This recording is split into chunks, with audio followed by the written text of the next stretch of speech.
ቁርስ ደረሰ እንዴ? ኧረ አልደረሰም። እኔ ቆይ ከስንቱ ልድረስ እንዴ? ቤቱን እያጸዳው ነበር። አሁን በጠዋት መነሳቱ ራሱ በጣም ነው ያስጠላኝ። አይዞሽ በቃ ተረጋጊ። እኔ ውጭ እበላለሁ። ባይሆን አንቺ ጨርሽ ቤት። እሺ እሺ በቃቸው።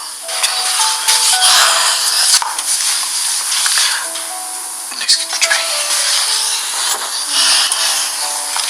ቆይ ስራው እየከበደሽ ነው አይደል? ታዲያ ለምን ሰራተኛ እንዳጨርሰው? ስለዚህ ጉዳይ ደጋግመን አወራን አይደል እንዴ? እኔ ቤቴን ቀጥ አድርጌ መያዝ አያቅተኝም። ከዚህ በፊትስ ካላጋዥ አልነበር እንዴ ቤቱን ቀጥ አድርጌ ያዝኩት? እሺ አትናደጂ። እኔ እኮ ሰሞኑን እየደከመሽ ነው ብዬ ነው። ቆይ ቁርስ ስላልደረሰልን ነው አይደል እንደዛ ያልከው? በቃ እንደውም አሁን አድርሻ እበላለሁ። እሺ። አይ እንደዛ አይደለም። እኔ እንደሱ ያልኩሽ እኮ ጧት አስተነሽ እያሳዘንሽ ነው። እንደውም ካሁን በኋላ ምሳ መቆጥርልሃለሁ። እሺ። ከዛ ቤቱን ቀጥ አድርጌ መያዝ እንደምችል በደንብ አሳያለሁ። አንቺ እኮ የሴቶች ምሳሌ ነሽ። ማሳየት አይጠበቅብሽም። ግን በቃ ያቺ ስመጣ ዝንጥ ብላ መጠበቂያ ሚስቴ እኮ ናፍቃኝ ነው እንዴ። ቆይ እንደዚህ ያስጠላውክ እንዴ? ኧረ አይደለም፣ እንደዚህም ቆንጆ ነሽ። ግን ደግሞ ይልሽ ከስራ ስመጣ ልክ እንደ ንግስት እጅ ነስቼሽ ልክ እንደዚህ ግንባርሽን ስሜሽ ቁጭ እንደለ እንደዚህ ሞኝ እኮ እሱ ማድረግ ትችላለህ። ደግሞ አታስብ፣ ማታ እንደዚህ ሆኜ አልጠብቅህም። እኔ እኮ ጽናትና ኪራ ስምምነት ላይ የደረሱ ይመስለኛል። ራኬብና ሰኒ ተጣልተዋል። ክብሮም መጥቷል። ክብሮምን ሰኒ ያገኘችው ምን ስታገኘው ምን አለች የሚለውን በደንብ እናያለን። በተለይ ደግሞ የቲና ወይንም የጨበርዬ ወረኝነት እኔ እጅግ በጣም ነው የሚገርመው። ተጣልተዋል ሁሉ ብላ ነግራው ነበር። እዚህ ጋር ጆከርና ሰኒ እንደተጋቡ የሚያውቀው ታሪክ የለም። እሱ ከሄደ በኋላ የተቀየሩ ብዙ ታሪኮች አሉ ማለት ነው። እጅግ በጣም አሳዛኝ ነገሮች አሉ። እሱን አብረን የምናይ ይሆናል። የትንሿ ጓደኛ መታ ለነ ኪራ እውነቱን ያለውን ነገር ልትነግራቸው ሞክራለች። ግን እነሱ አሁንም ምንም እየመሰላቸው አይደለም። ትንሿንም እንግዲህ ጎዳና ላይ ነበር የነበረችው። የሆነ ሰው እያስቸገራት ነበረ። ሰላም ውድ የተከበራችሁ የቻናሌ ተከታታዮች እንዴት ናችሁ? ከኔ ጋር ሁሉ ሰላም ነው። ሰላማችሁ ይብዛልኝ ባላችሁበት ውድ ቤተሰቦቼ። ለዚህ ቻናል አዲስ ከሆናችሁ ሰብስክራይብ አድርጋችሁ ቤተሰቡ ነው። ነባሮች ዌልካም፣ እንኳን በሰላም መጣችሁ ብያለሁ።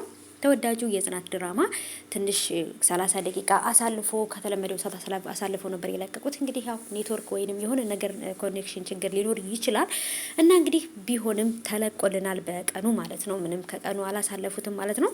እና ውዶቼ እንግዲህ ክብሮም እንደመጣ አይታችኋል። ሰኒ ክብሮምን አላገኘችውም። ስታገኘው ምን ይመስላታል? በቃ ያኔ የሚሰማት ስሜት ምንድነው ብላችሁ ታስባላችሁ? እስኪ ሀሳባችሁን ኮሜንት ላይ ያስቀምጡልኝ። ትንሽ ነገሮች አወዛጋቢ ናቸው። ሰኒም ከእሱ ጋር የተጋባችበትን ምክንያት ለምህሩ መናገርም አልፈለገችም። ለጽናትም ብዙ ጊዜ እነሱ የሆነ ችግር ሲገጥማቸው ይሄን ገጠመኝ እንደዚህ ሆንኩ እያሉ ለእሷ ያማክሯት ነበረ።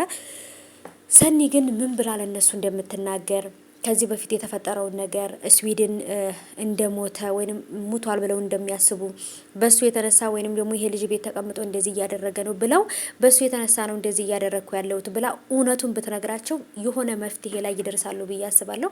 እሷ ግን ነገሮችን ድብቅብቅ አድርጋ ሽፍንፍን ስላደረገችው ምንም ቢሆን ሰው ሊረዳትም አልቻለም ማለት ነው። በተለይ ሴቶች ጓደኞቿ ጽናትና ምህሩ በጣም ያግዟታል። ስማርት ናቸው። የሆነ መፍትሄ ይሰጧታል። ምን ማድረግ እንዳለባት ሊነግሯት ይችላሉ። እሷ ግን በጭራሽ ምንም ልትናገር ፈቃደኛ አይደለችም ማለት ነው። እና ውዶቼ ራኬብንም ከቤት ወጥታለች። ምክንያቱም እናንተ ቤት ውስጥ ኑሮበት ይስፋችሁ መልካም ህይወት ብላት ወጥታ ቅዱሴ ቤት ነው። ከቅዱሴ ቤትም ስትሄድ ደግሞ አክስቲቱ ጠብቃታለች። አክስቲቱ ራሱ በጣም ነገረኛ ናት፣ የቅዱሴ አክስት ማለት ነው። እና ውዶቼ ብቻ ምህሩም እኔም ልረዳሽ እፈልጋለሁ፣ ችግርሽን ልካፈልሽ እፈልጋለሁ ንገሪኝ ስትላት አልነገረቻትም። እና ኪራም ደግሞ ስራ ቢበዛብሽ ከሆነ ሰራተኛ ምናምን ሲላት ከዚህ በኋላ ሰራተኛ የሚባል ነገር የለም፣ እዚህ ቤት እኔ ራሴን ቤቴን ቀጥ አድርጌ ይዛለሁ እያለች እንግዲህ ሌላ እልህ ውስጥ ወይም ደግሞ እንትን ውስጥ ገብታለች። እና በተለይ የትንሿ ጓደኛ ናት ይችኛይቱና ይሄ ልጅ ማለት ነው። በጣም የሚያሳዝኑ ልጆች ናቸው። በጣም ነው የሚያስጠሉት። ትንሿን ከስራ ገበታዋም ከተመርቷም እንድትደናቀፍ ከስራዋም እንድትወጣ ሁሉንም ያጣች እንድትወር አድርገዋታል ማለት ነው። እንግዲህ ጓደኛዋም ደግሞ የትንሿ ጓደኛ በጣም መልካም ልጅ አለች። ሁሉን ነገር ለነጽናት ነግራቸዋለች። ወደ ቤት የመልሷትና ቤት መታ ትምህርቷን ትቀጥላለች፣ ስራዋንም ትሰራለች ብዬ አስባለሁ። ትንሿንም የሆነ የሚያስቸግራት ሰው አለ ማለት ነው። አይታችሁ ከሆነ በጨለማ የሆነ ሰካራም ይሁን ምናምን አላቅም የሆነ ነገር አድርጓት ህይወቷን እስከ መጨረሻው እንዳያበላሽባት ፈርቻለሁ። ጓደኛዋ ደግሞ ይሄን ነገር ስታቅ ምን ይሰማታል? በሷ ምክንያት በቅናቷ ምክንያት ማለት ነው። በሰው በጓደኛው እንዴት ይቀራል? ውዶቼ በጣም ከባድ ነው። ክብሮም እንግዲህ ሰኒን ማየት ይፈልጋል። ፍቅሬን ምናምን እያለ ነበረ አስቀምጧት ከሄደ በኋላ ልቧን ሰብሮት ከሄደ በኋላ አሁን ሲመጣ ደግሞ ፍቅሬን ምናምን እያለ ነው። እስኪ ስታገኘው ምን ልትል እንደምትችል ምን ሊሰማት ይችላል የሚለውን ነገር ማሰብ ራሱ በጣም ከባድ ነው። ምክንያቱም በጣም ጎድቷት ነበረ የሄደው ማለት ነው። እና እንግዲህ ክብሮም መጥቷል። ምን እንደሚፈጠር አብረን እናያለን። ሰኒና ክብሮም ሲገናኙ ምን የሚያደርጉ ይመስላችኋል?